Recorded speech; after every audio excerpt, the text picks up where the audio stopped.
we have to stand up against the far right in our strength, in our numbers, in our unity.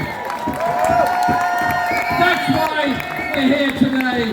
And if the newspapers and the media won't report this demonstration, then get on the social media, report it ourselves, spread the word ourselves, and so everyone around the country who feels worried and concerned at the language that's being used, the language of hate, the language of discrimination, the language of racism, that emboldens them to stand up and say, no, this is not done in our name. Our name is one of humanity, and welcome to refugees. Thank you very much.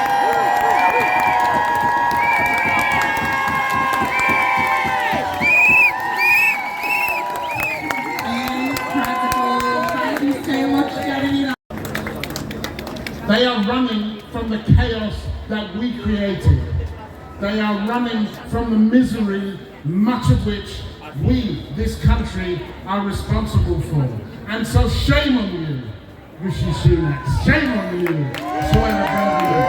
Shame on you, the Tory party. And yes, shame on you, the Labour leadership, for not putting up a fight. Shame on you for leaving it to a sports presenter to make the moral case for why this is a disgraceful and disgusting government pursuing a disgraceful and a disgusting policy.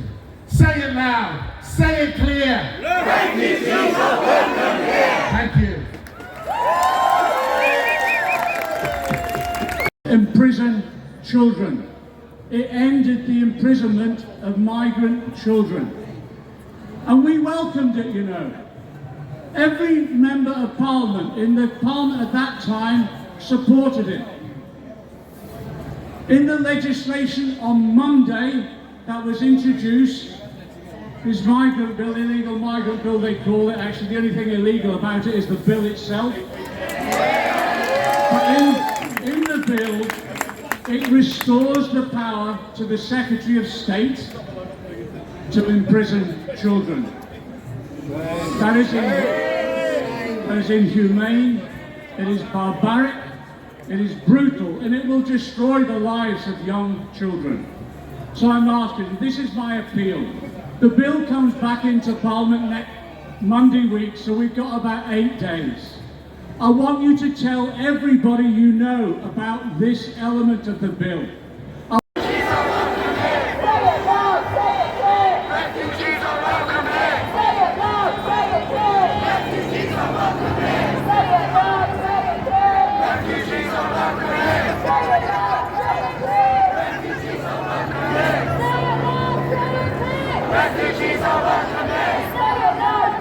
They're stirring people's fears against strangers. And notice also Braverman's her own use of the word obsession. That's how she described herself, how she wanted to see the planes leaving to go to Rwanda. She said she had an obsession with it. And that's precisely to soften us all up. That's the idea, with the idea that deporting people to another country is legitimate and is legal, that somehow someone in the highest office of the land, if she could have this obsession, it must be right, and we must follow it. Right and legal and sane, whereas in actual fact, it's irrational. And again, as we've heard, it's to soften us up to bring the UK out of the ECHR, something that was fought for by our forebears as a way of coming out of the disaster of the Second World War and before, when they failed to save the refugees.